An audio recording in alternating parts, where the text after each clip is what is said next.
تاجر جو متقی ہو، جو سچ بولتا ہو، جو احسان کرے لوگوں پہ، مجھے ایسا بنا دے، احسان کرے لوگوں پہ، مجھے ایسا بنا دے۔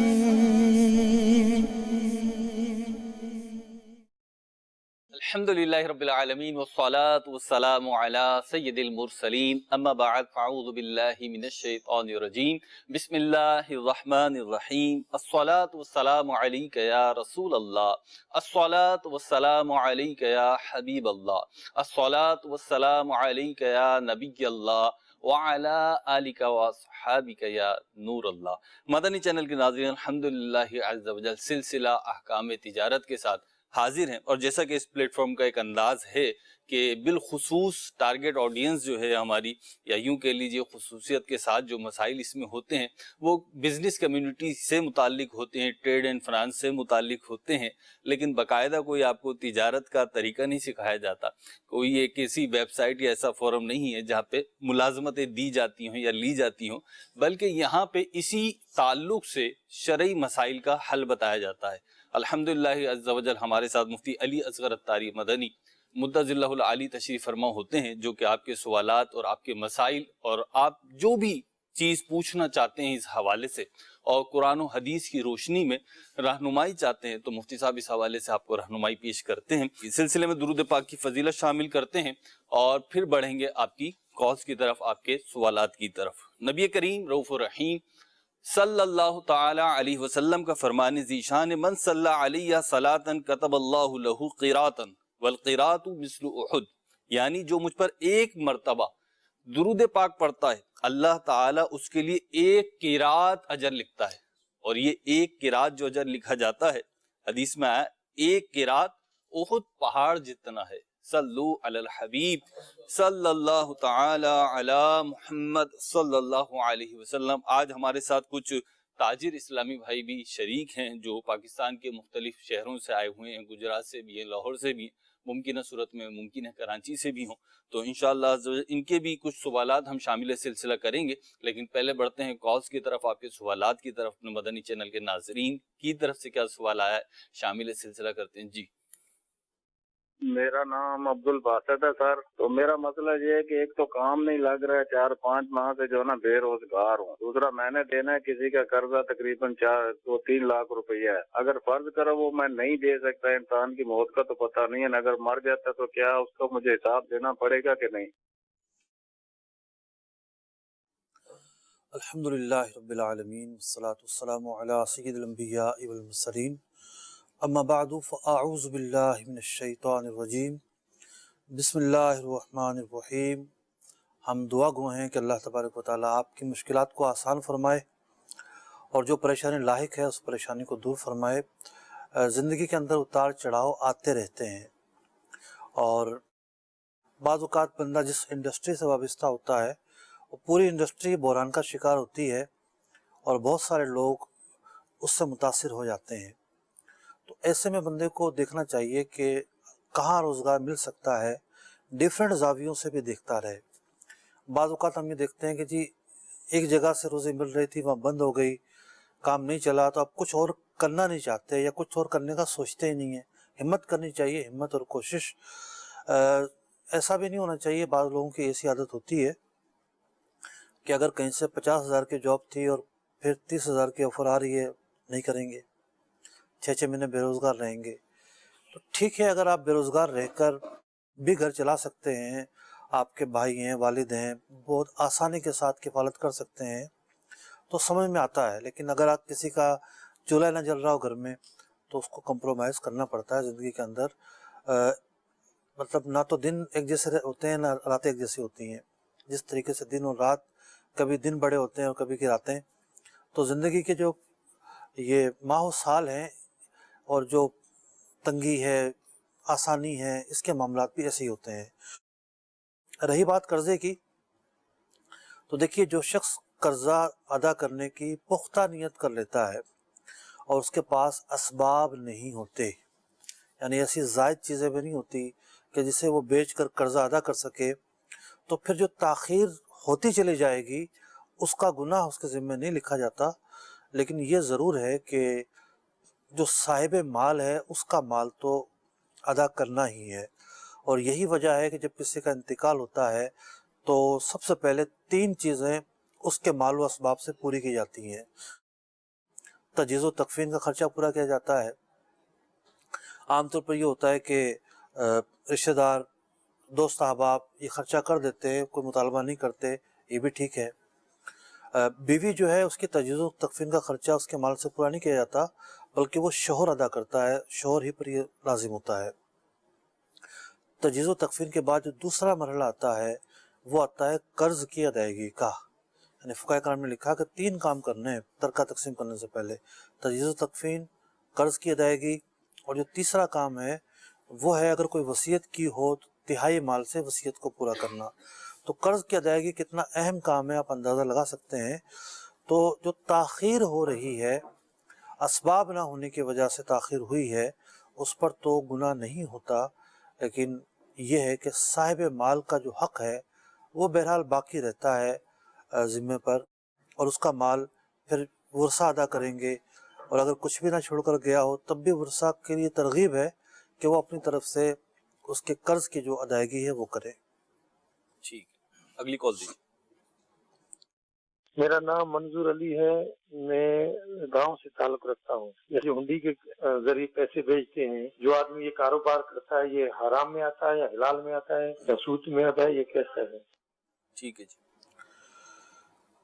دیکھیے، ہنڈی کے ذریعے پیسے بھیجنے ہوں یا کسی اور ذریعے سے بھیجنے ہوں، جیسے بہت سارے قانونی ذرائع بھی ہیں، ہنڈی ایک غیر قانونی طریقہ ہے، بہت سارے قانونی ذرائع بھی ہیں۔ مثال کے طور پر آج کل موبائلوں سے پیسے چلے جاتے ہیں بہت آسانی کے ساتھ۔ بہت ساری کمپنیوں نے، خاص طور پر فون کمپنیوں نے طریقہ کار شروع کر دیے ہیں۔ تو اصل دار و مدار ہے کہ بھیجنے والے کا طریقہ کار کیا ہے۔ پرانے زمانے میں منی آرڈر کے ذریعے بھیجے جاتے تھے، اور ایک وقت تھا جب نیا نیا منی آرڈر کا سسٹم شروع ہوا تو کچھ لوگوں نے کہہ دیا کہ جی یہ تو سود کا کام ہے۔ اعلیٰ حضرت امام اہل سنت امام احمد رضا خان علیہ رحمۃ الرحمن نے پورا ایک رسالہ اس پر تصنیف فرمایا، ایک ضخیم کتاب لکھی کہ جو منی آرڈر کی ترسیل کا نظام ہے شرعی ضابطوں کے حوالے سے یہ ایک شریعت سے متصادم نہیں ہے اور جائز طریقہ کار ہے۔ آپ نے جو فقہی مشکلات تھیں اس کو سامنے رکھتے ہوئے اس کا جائز جو طریقہ تھا وہ بیان فرمایا۔ تو اسی طریقے سے آج کل ہم یہ دیکھتے ہیں کہ جو مروجہ ذرائع ہیں اس میں سے بہت سارے ذرائع تو جائز ہیں کہ آپ جاتے ہیں دکاندار کے پاس، اس کے پاس ایک کسی کمپنی کا وہ نمائندہ ہے اور وہ اپنی کمیشن لے رہا ہوتا ہے کمپنی سے یا کسٹمر سے، اور وہ پیسے ایک جگہ سے دوسری جگہ بھجوا دیتا ہے۔ تو بھیجنے کے تعلق سے تو اکثر صورتیں جواز کی ہیں، لیکن جو لوگ یہ کام کرتے ہیں، جو یہ شاپ کھول کر بیٹھے ہوئے ہیں، ان کے کام کے اندر بڑی پیچیدگیاں ہیں، اور ان کا جو طریقہ کار ہے پیسوں کے لین دین کا کمپنی کے ساتھ، گاہک کے ساتھ، وہ بڑا جو ہے وہ فقہی پیچیدگیوں سے پر ہے، اور اس میں کئی صورتیں ایسی ہیں جو ناجائز بھی ہیں۔ مثال کے طور پر کوئی پیسے مانگنے آ گیا کہ بھئی فلاں نے پیسے بھیجے جی، اور میرے پیسے آئے ہوں گے، آپ دے دو، یہ کوڈ نمبر اس کا، یہ شناختی کارڈ اور فلاں۔ اب یہ اپنی جیب سے پیسے دے گا۔ ٹھیک ہے۔ بھئی جیب سے کیوں دے گا؟ جیب سے نہیں دے گا تو اس کو کمیشن نہیں ملے گی۔ ٹھیک تو یوں کچھ صورتیں ایسی ہیں اس پر تحفظات ہیں، ٹھیک لیکن ان چیزوں کا تعلق ہے اس شاپ والے سے جو یہ کام کر رہا ہے۔ ٹھیک ایک جو عام کسٹمر ہے جس کا کام ہے پیسے لینا اور ریسیو کرنا، ٹھیک ہے، بھیجنا یا لینا۔ بھیجنا یا لینا، اس کے تعلق سے اکثر جو صورتیں ہیں وہ جواز ہی پر مشتمل ہیں۔ اور خاص جو سوال کیا گیا تھا ہنڈی کے حوالے سے، تو ہنڈی دیکھیے ہمارے یہاں شور ہے نا کہ جی ڈالر مہنگا ہو گیا ہے، ٹھیک بس مسجدوں میں اعلان باقی بچا ہے، ٹھیک ہے، ٹھیک کہ جناب ڈالر کے مہنگا ہونے کی وجہ سے جو ہے نا 2 رکعت صلاۃ التوبہ پڑھی جائے گی جی، یا صلاۃ الحاجات پڑھی جائے گی، ٹھیک سارے لوگ جمع ہو جائیں، بیٹھ جائیں اور ایک بہت بڑا بحران ہے. اب مسجدیں میں اعلان باقی رہ گیا ہے. ٹھیک. حقیقی اسباب کی طرف تاجر بھی آنکھ بند کیے ہوئے ہیں اور دیگر لوگ بھی آنکھ بند کیے ہوئے ہیں. ٹھیک ہے. ڈالر مہنگا ہونے کا ایک بہت بڑا سبب ہنڈی اور حوالہ ہے. ٹھیک.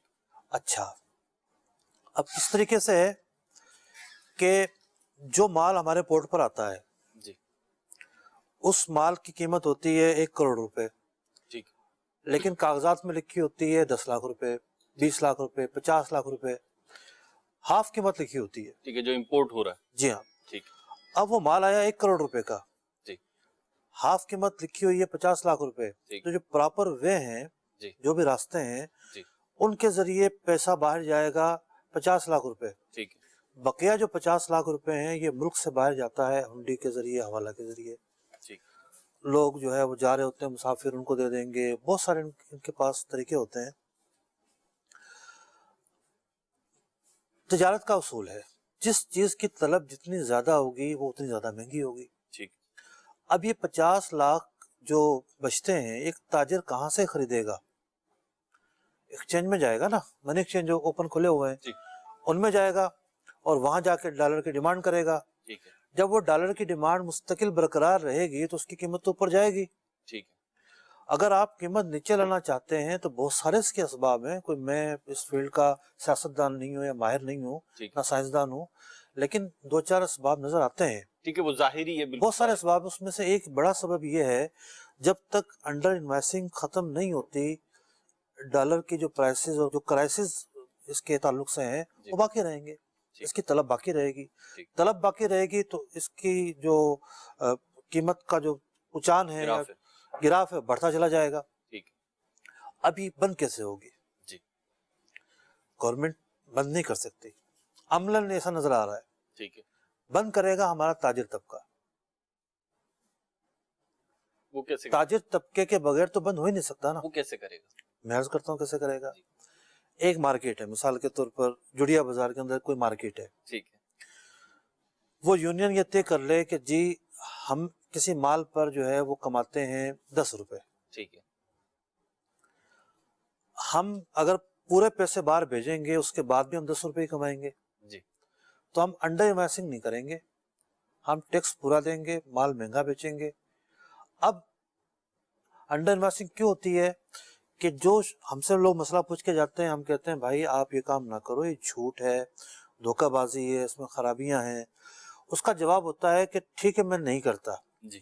میں پورے جو ہے نا وہ انوائس کے ساتھ پیسے ٹھیک. بھیج کے مال منگوا لیتا ہوں، لیکن مجھے تو اتنے کا پڑا بھی نہیں ہے، اس سے سستا تو مارکیٹ میں بک رہا ہے. ٹھیک ہے، مجھے پڑ رہی ہے ایک چیز 100 روپے کی، جی. ہول سیل میں مجھے پڑ رہی ہے اور جی. ظاہر سی بات ہے میں اس سے زیادہ کی بیچوں گا اور مارکیٹ میں آلریڈی وہ 90 روپے کی مل رہی ہے. 90 روپے کی مل رہی ہے. ٹھیک ہے. وہ 90 روپے کی اس لیے مل رہی ہے کہ انہوں نے اپنی ڈیوٹیز بچائی ہیں، ٹیکسز بچائے ہیں، ٹھیک ہے. اور انڈر انوائسنگ کی ہے، اس کی وجہ سے جو ہے وہ سستی مل رہی ہے.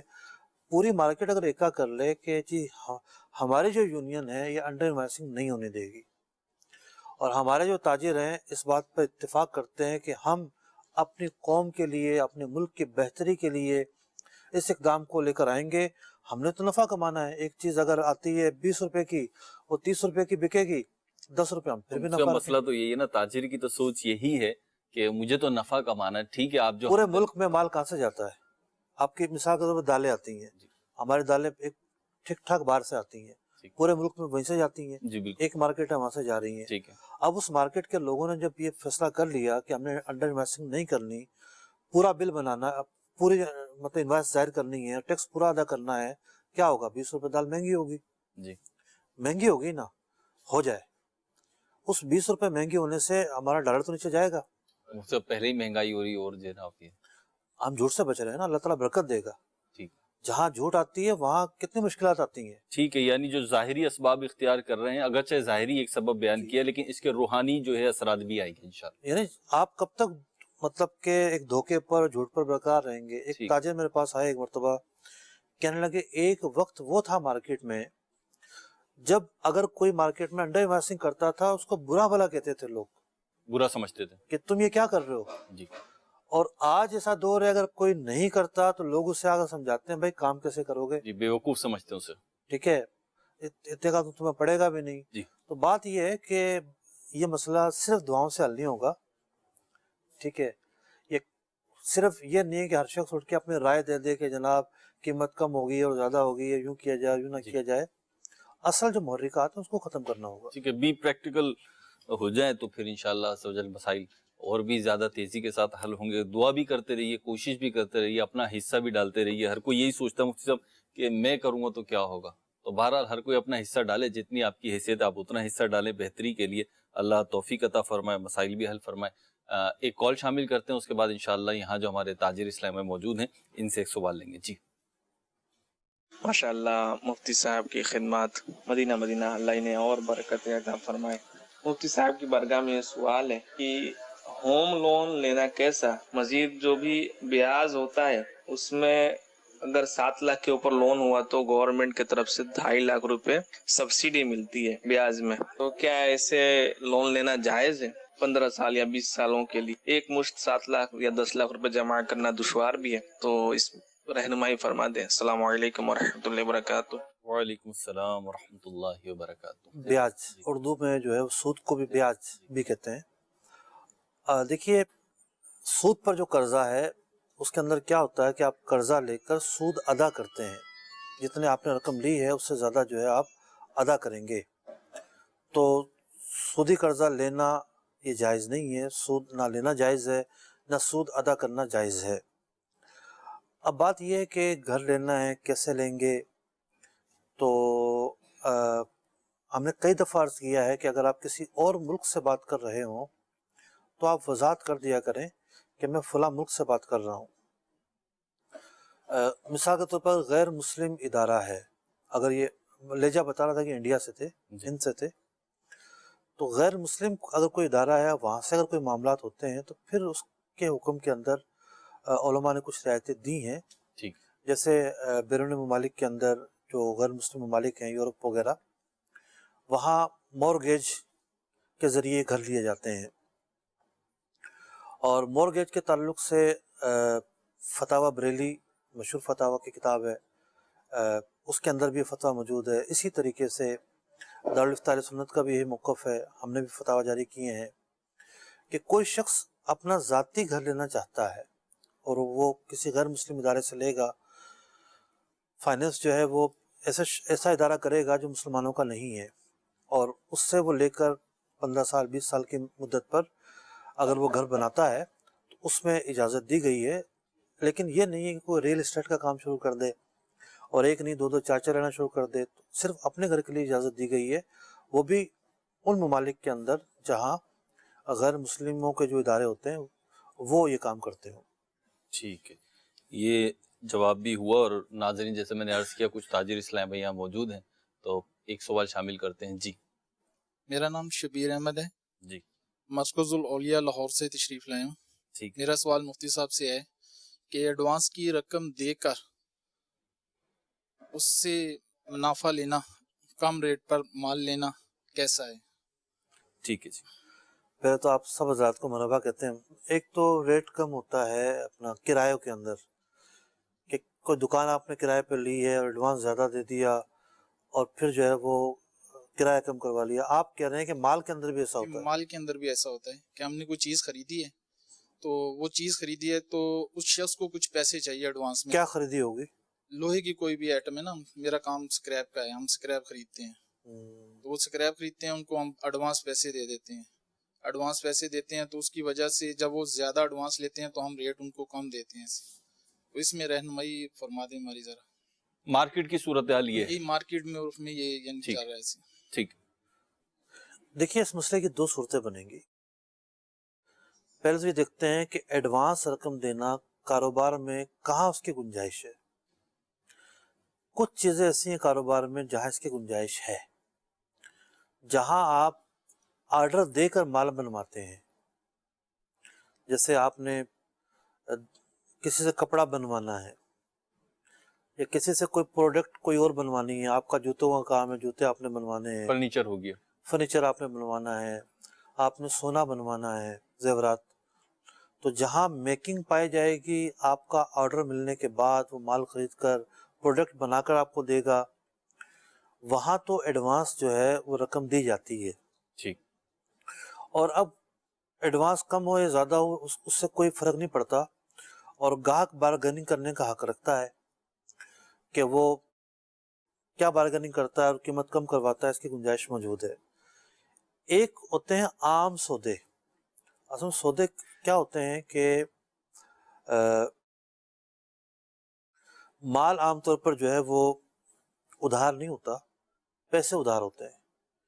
خریداری کے اندر مال فوری دیا جاتا ہے۔ فوری سے مراد یہ ہے کہ آج نہیں تو کل مال آ جائے گا۔ ٹھیک ہے، اب مثال کے طور پر گجرانوالہ میں یا کاموکی میں کسی نے سودا کیا، کراچی والے نے، چاول کا سودا ہوا، چاول ظاہر بات ہے ہو سکتا ہے ہفتے بعد پہنچیں گے، تو یہ ہفتے بعد پہنچیں گے کوئی ایشو نہیں ہے، لیکن مسئلہ کیا ہے کہ سودا فوری ہو گیا ہے اور مال فوری روانہ ہو گیا۔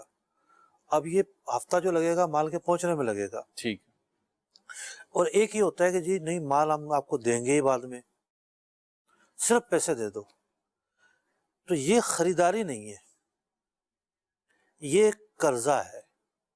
تو اس کی بنیاد پر ریٹ کم کروانا یہ درست بات نہیں ہے۔ ایک صورت اور بنتی ہے، اسے بے سلم کہتے ہیں۔ بے سلم کے اندر یہ ہوتا ہے کہ پیسے پہلے دیے جاتے ہیں، مال بعد میں آتا ہے۔ اس کی شرائط ہیں۔ ایک شرط یہ ہے کہ 1 مہینے سے زیادہ کی ادھار ہونی چاہیے۔ 1 مہینے سے زیادہ کی ادھار بنی۔ دوسری شرط یہ ہے کہ جب سے سودا ہوا ہے مال آنے تک مارکیٹ میں مال موجود ہو۔ آپ کا کام اسکریپ کا، اسکریپ موجود ہوتا ہے مارکیٹ میں، تو 1 ماہ بعد ڈیلیوری اگر رکھتے ہیں تو گنجائش ہے، لیکن پھر یہ ہے کہ مال کس نوعیت کا ہوگا، کیا آئٹم ہوں گے، اسکریپ میں شاید آپ یہ طے نہ کر سکیں۔ اگر آپ کا یہ ہے کہ بھئی اس طرح کا مال ہوگا اور تول کے حساب سے میں لوں گا، ٹھیک، آئٹم 2-4 آگے پیچھے ہوتے ہیں تو کوئی ایشو نہیں ہوتا، تو ایک الگ صورتحال ہے۔ بے سلم پائی جاتی ہے تو پھر جو قیمت آپ دیں گے وہ قرضہ نہیں ہوگا، وہ مال کے پیسے ہوں گے۔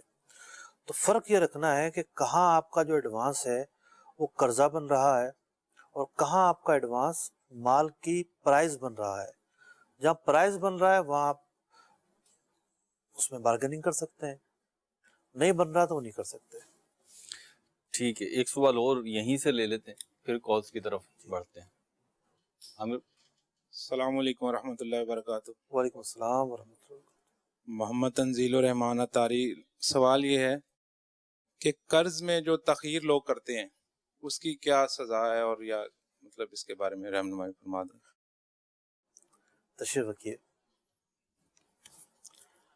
پہلے تو اسباب پر بھی غور کرنا چاہیے نا کہ ایسا کیوں ہو رہا ہے۔ بہت سارے اعمال ایسے ہوتے ہیں جو ہمارے ہاتھوں کے کیے ہوئے ہوتے ہیں، یعنی ہم تاجر لوگوں کا سب سے بڑا مسئلہ قرض ہے، پیمنٹ ہے۔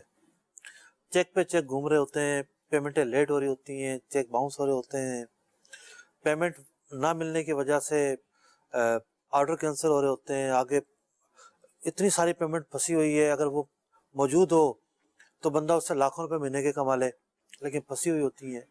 تو یہ ایک مشکلات اور دقت کی جو کیفیت ہے، اس کیفیت کا سبب کیا ہے، کبھی اس پر بھی غور کریں۔ کہیں یہ وجہ تو نہیں ہے کہ جی ہم کاروبار میں جو خلاف شرع امور کرتے ہیں، دھوکہ دیتے ہیں، جھوٹ بولتے ہیں، وعدہ کرتے ہیں وہ پورا نہیں کرتے، کاروباری وعدوں کو پورا کرنا ضروری ہے، اور بہت ساری چیزیں ہم لے کر آتے ہیں، اس کی وجہ سے تو یہ مشکلات نہیں ہمارے اوپر کہ یہ دن بدن مشکلات بڑھتی جا رہی ہیں طرح طرح کی۔ تو یہ تو ایک سائیڈ ہے۔ اب دوسری سائیڈ، جی یہ تو جو مصیبت میں مبتلا ہے جی، بھئی اس کو بھی تو کہا جائے گا نا بھی یہ مصیبت آئندہ نہ آئے، آپ ذرا اس سے پرہیز تو کرو، ٹھیک ہے، کیوں آئی ہے؟ کیوں آئی ہے۔